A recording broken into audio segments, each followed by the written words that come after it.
Bueno, empezamos.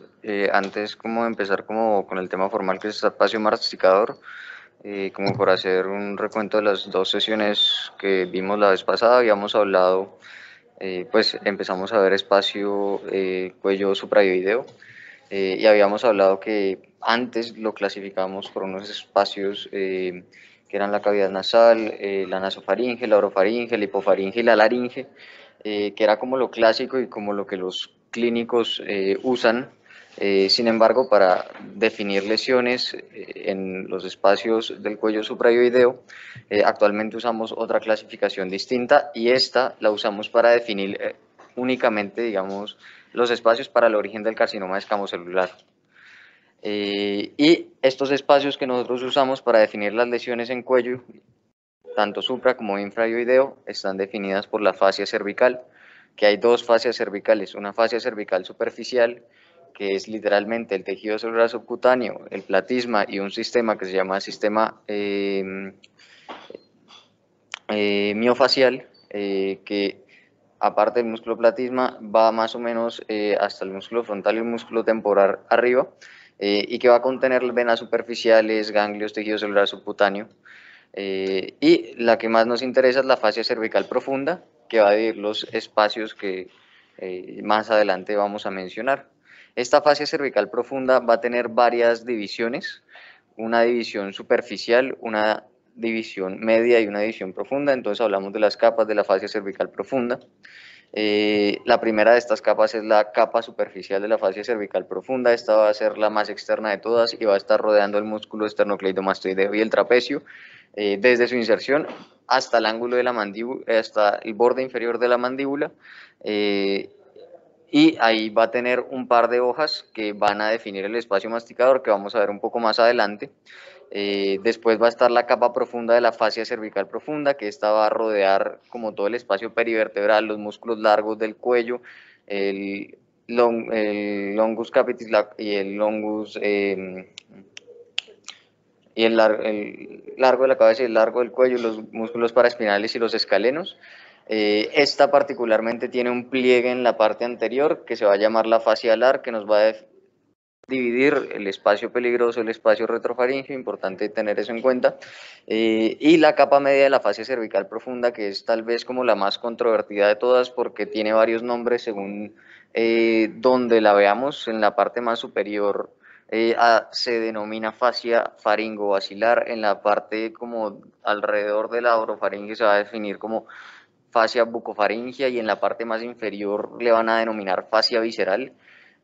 Aunque realmente es un continuo y lo de los nombres es algo más académico, o sea, como la división por esos nombres es algo más académico que otra cosa, que es esta que va a estar rodeando tanto la tiroides, la tráquea, el esófago, y va a definir el espacio mucosofaringeo y retrofaringeo un poco más arriba, y la vaina carotidia, que es como un cuarto compartimiento grande que va a estar formado por hojas de las tres capas de la fascia cervical profunda, tanto la capa media como la capa profunda como la capa superficial. Y esta vaina carotidia va a estar comunicada de algún modo con una grasa que está delante de ella que se llama el espacio parafaringio, que como veremos a lo largo de esta y las demás sesiones es como nuestro faro en el cuello suprayoideo y nos ayuda a definir las localizaciones, pues, de las lesiones en los otros espacios.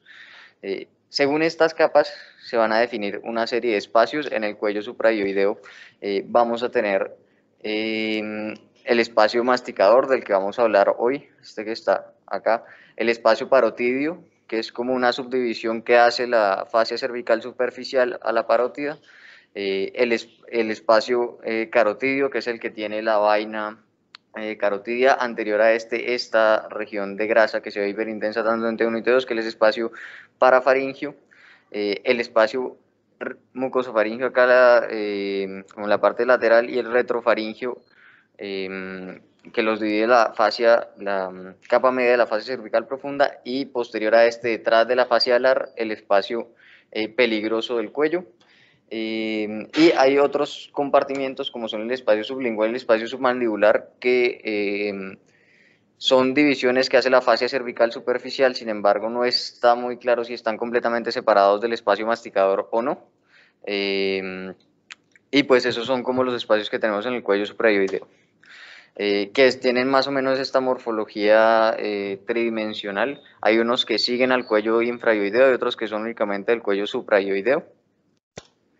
Y ahora sí, ya pues hablando del espacio masticador, estos son los contenidos que vamos a tener puntualmente. Vamos a hablar un poco más en detalle de la fascia cervical superficial, vamos a hablar de su contenido, sus límites y extensión, vamos a hablar de el abordaje al espacio masticador, cómo definimos una lesión del espacio masticador, cuáles son las causas más frecuentes, cuáles son los tumores más frecuentes de este espacio y qué cosas importantes toca ver cuando tenemos una lesión acá. Y vamos a tratar de responder estas 4 preguntas que nos propone el libro pues guía, que es más o menos lo que les acabo de decir. Bueno, entonces seguimos, vamos a detallar un poco mejor esa capa superficial de la fascia cervical profunda.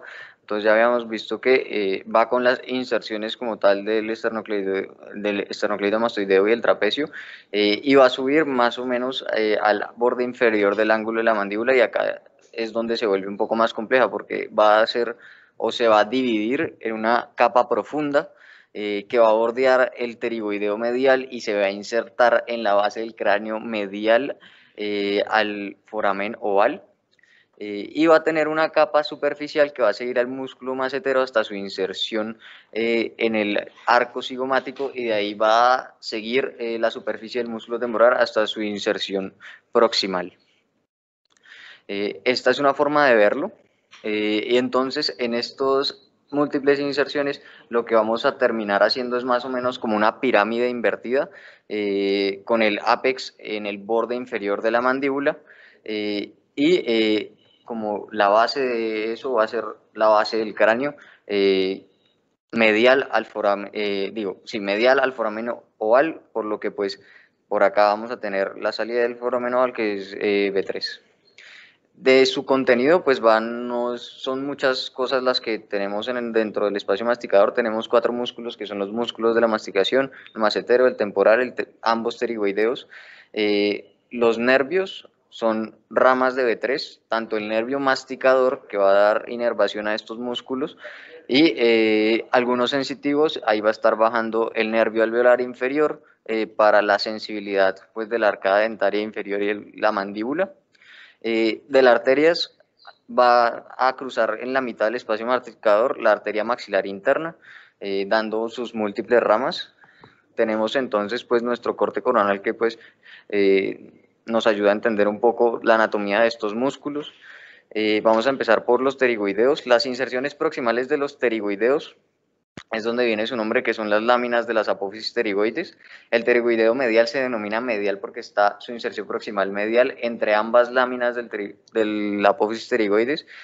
Aquí podemos ver la lateral y la medial. Entre esas dos, en esa fosa se inserta el pterigoideo medial, y va a ir más o menos hacia el ángulo de la mandíbula, que es su inserción distal. En la porción lateral de la lámina lateral de la apófisis pterigoides se va a insertar el pterigoideo lateral, y este va a ir hacia el cuello del cóndilo de la mandíbula. Y los otros 2 músculos, esos sí son más fáciles. Uno ya les dije su inserción proximal, que es el arco cigomático, y su inserción distal va a ser como el borde lateral de la mandíbula, y el músculo temporal, que va a estar insertado en la escama del hueso temporal, va a tener su inserción en la espina mandibular. Del contenido de nervios podemos ver variablemente el recorrido del nervio alveolar inferior. Una vez se divide de 3 inferior al foramen oval. Entonces tenemos el foramen oval y podemos seguir el recorrido del nervio alveolar inferior prácticamente hasta que entra a el foramen mandibular, y pues ahí prácticamente lo perdemos. Pero sí se alcanza a ver, y es muy importante detallarlo, sobre todo cuando vemos tumores, porque por acá va a ser la extensión perineural de estos. De irrigación tenemos las ramas de la arteria maxilar interna, que pues realmente son varias.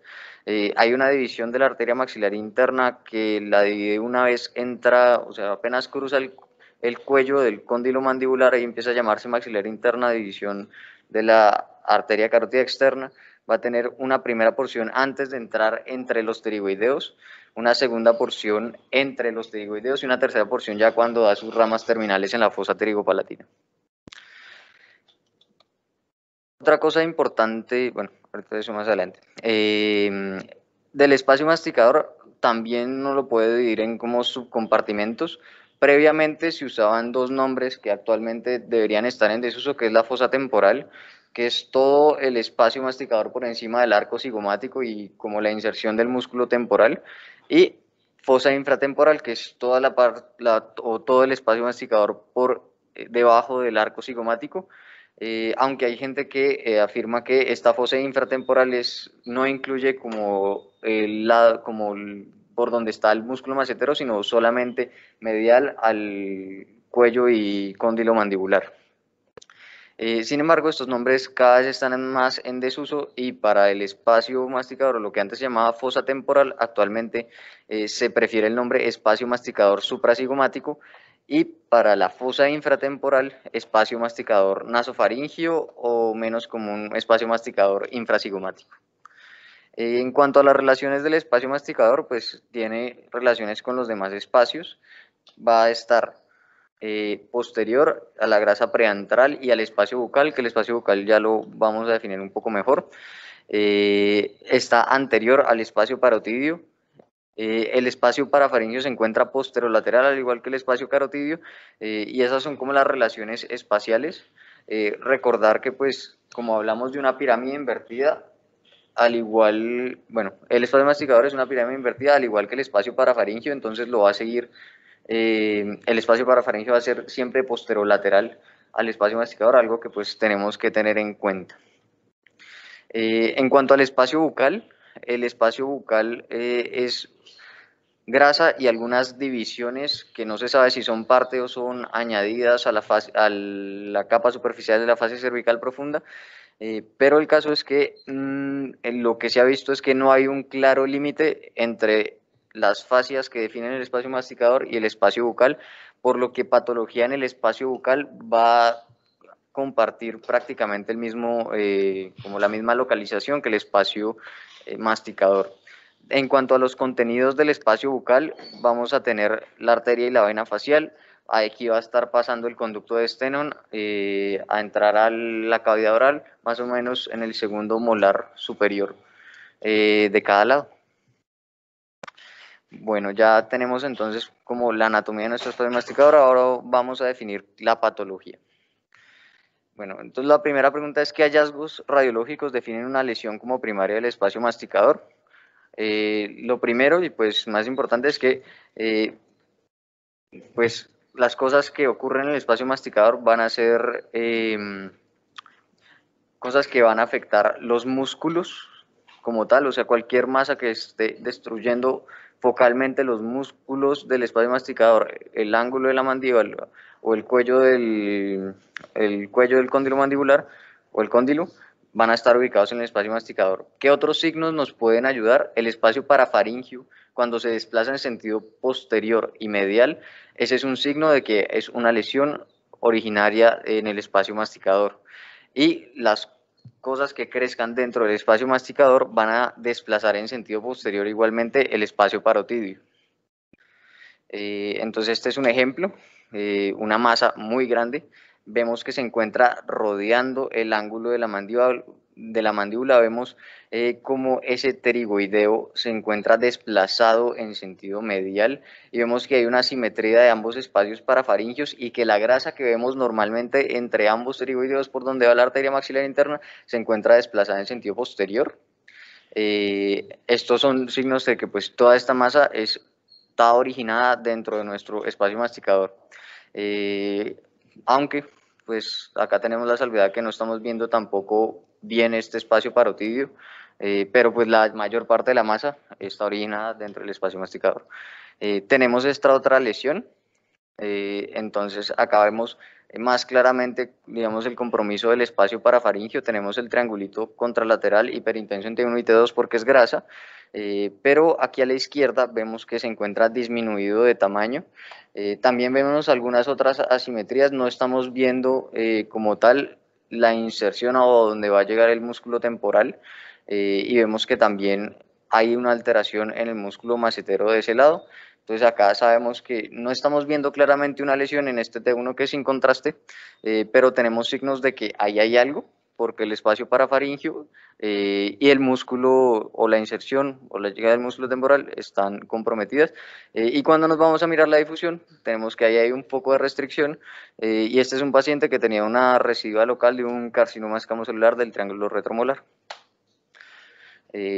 Otro caso, tenemos esta masa, tenemos nuestro espacio masticador contralateral como referencia y tenemos nuestro espacio parafaringio. Vemos que los espacios parafaringios son asimétricos, el izquierdo se encuentra desplazado en sentido posterior y adelgazado. Vemos que aquí hay algunas fibras musculares en este triángulo, y si comparamos donde estaría el pterigoideo del contralateral, pues este está desplazado en sentido posterior, entonces sabemos que es algo que probablemente está entre los pterigoideos, y digamos que acá alcanzamos a ver el otro pterigoideo que está desplazado en sentido anterior, que nos define una masa dentro del espacio masticador. Entonces, una vez ya sabemos que una masa es del espacio masticador, realmente, y conocemos qué cosas están dentro del espacio masticador, sabemos qué cosas pueden aparecer como patológicas. Entonces, puede haber lesiones que aparezcan del músculo, pueden haber lesiones que aparezcan como tal de las estructuras óseas y cartilaginosas de la mandíbula, pueden haber cosas que aparezcan de los nervios y pueden haber cosas que aparezcan de las glándulas salivares o del conducto de Stenón, porque ya, pues como les comentaba, no había como un límite facial muy claro entre, por ejemplo, el espacio bucal, el espacio submandibular y el espacio masticador. Del músculo vamos a tener sarcomas originados del músculo de la mandíbula, igual sarcomas, osteosarcoma, condrosarcoma. De los nervios, el más frecuente va a ser schwannoma, y de las glándulas salivares va a ser patología inflamatoria o menos frecuente patología tumoral. Ya ahorita vamos a ver qué es exactamente lo más frecuente, que realmente es patología inflamatoria. Y que cuando aparece un tumor del espacio masticador, ¿qué par craneal debe investigarse por la probabilidad de diseminación perineural? Como ya sabemos la anatomía, ya sabemos que B3, la rama del nervio masticador y la rama y el nervio alveolar inferior van a ser la vía de diseminación perineural de este espacio, y lo que vamos a ir a buscar es engrosamiento del nervio, realce del nervio, y ensanchamiento del foramen oval como signos de diseminación perineural. Y recordar siempre que la diseminación perineural siempre va cada vez más para adentro, entonces va a seguir el acceso de 3, va a seguir el foramen oval y eventualmente va a llegar al Kaun de Meckel y a la protuberancia.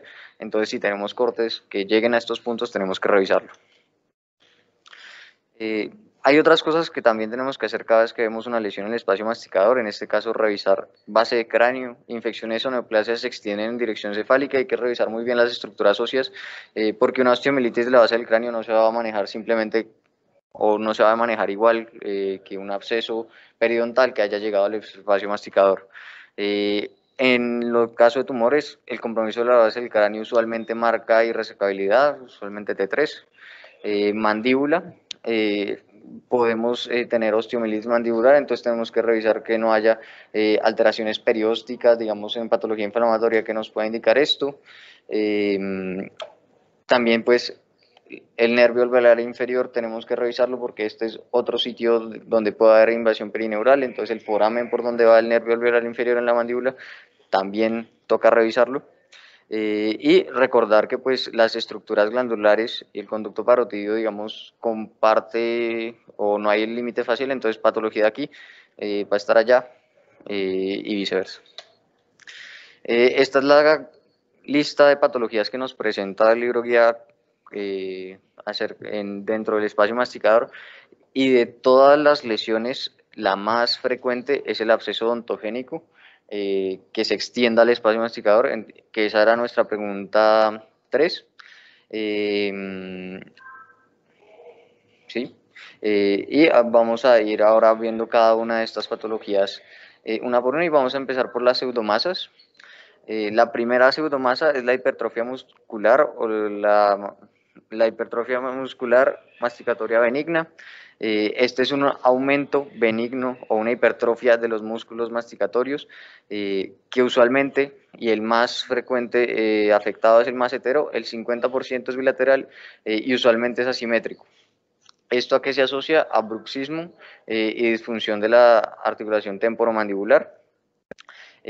Recordar que de manera normal los músculos realzan y lo que tenemos que buscar es asimetrías en el realce, por ejemplo, si sospechamos patología inflamatoria. Entonces acá, en el caso anterior, veíamos que hay un aumento asimétrico en el tamaño del músculo macetero derecho. Acá vemos que hay un aumento en el tamaño del músculo macetero, del músculo pterygoideo medial.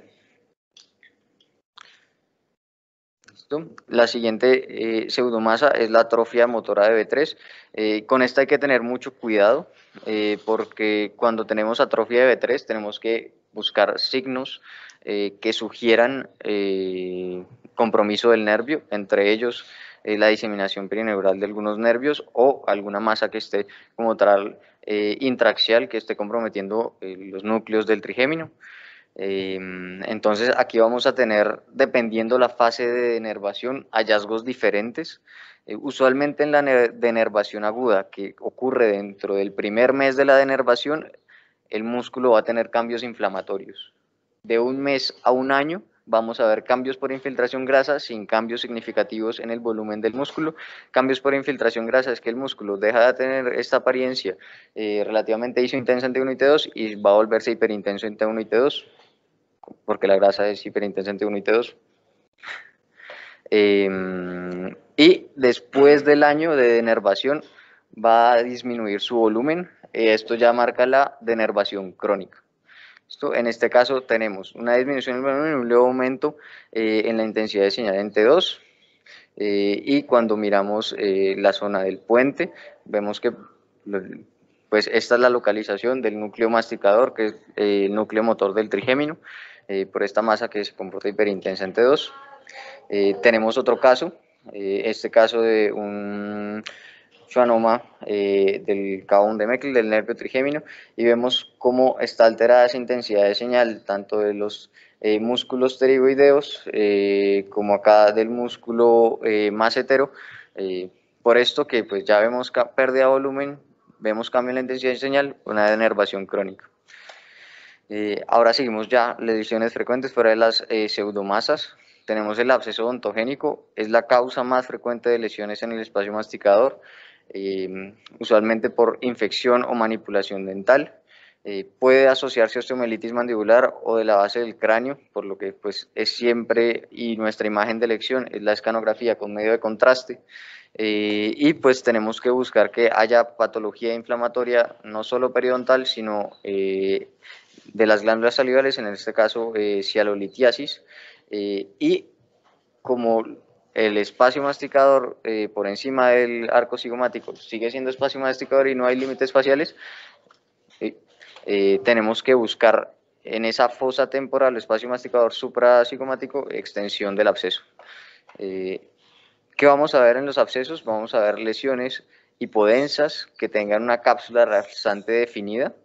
Y también tenemos que buscar la lesión o signos de que haya enfermedad o la causa odontogénica. En este caso vemos nuestro absceso, vemos la lesión hipodensa de bordes lobulados, ahí al lado del ángulo de la mandíbula que se encuentra y pues un aumento en la densidad de la grasa adyacente, y vemos el hueco de donde probablemente hubo una exodoncia.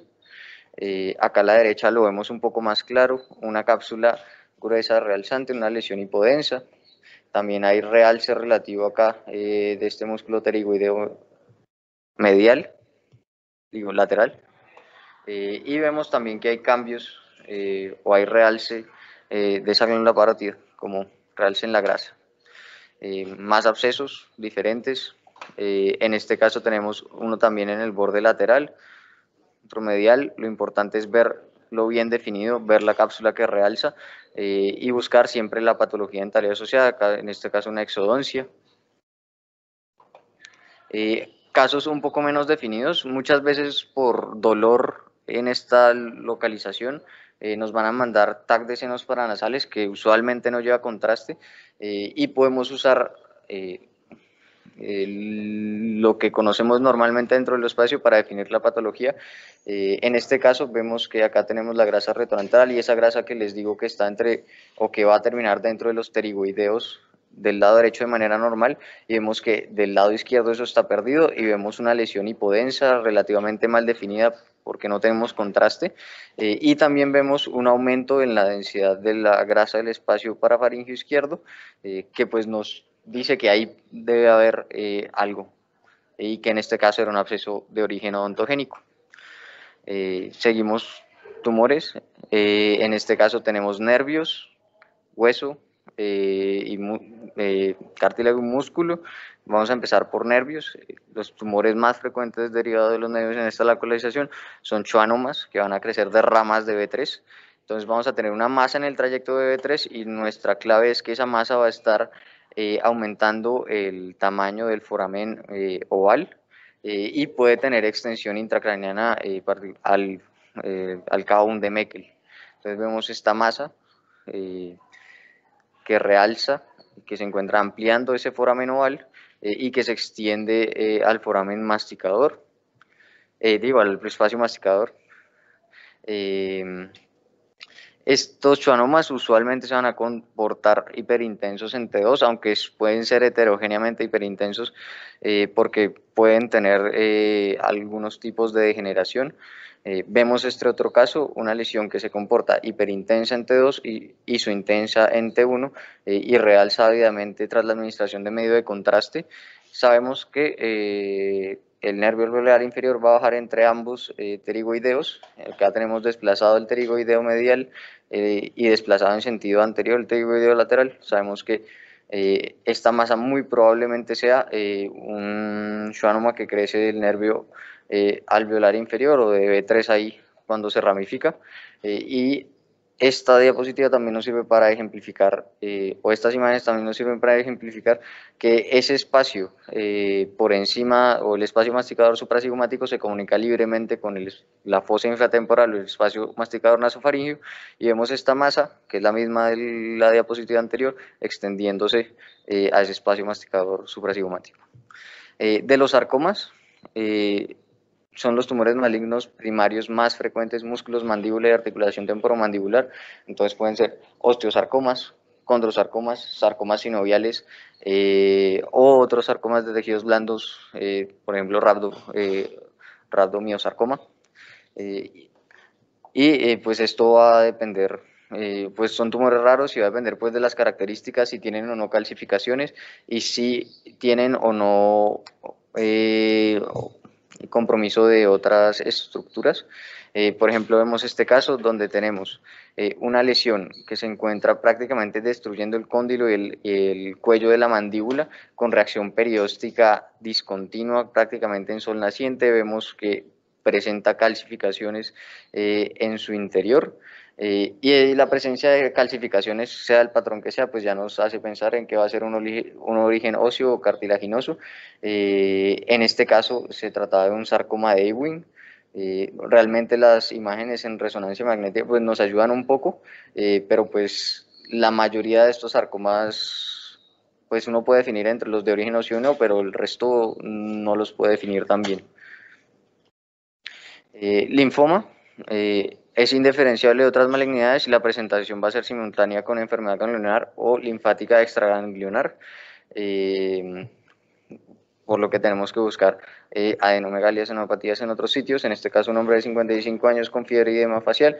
Vemos una lesión que se encuentra entre el ángulo y el cuello de la mandíbula, que se encuentra desplazando en sentido medial y posterior el espacio parafaringeo, posterior la parótida, que terminó siendo un linfoma, y pues no es como diferenciable de las otras masas.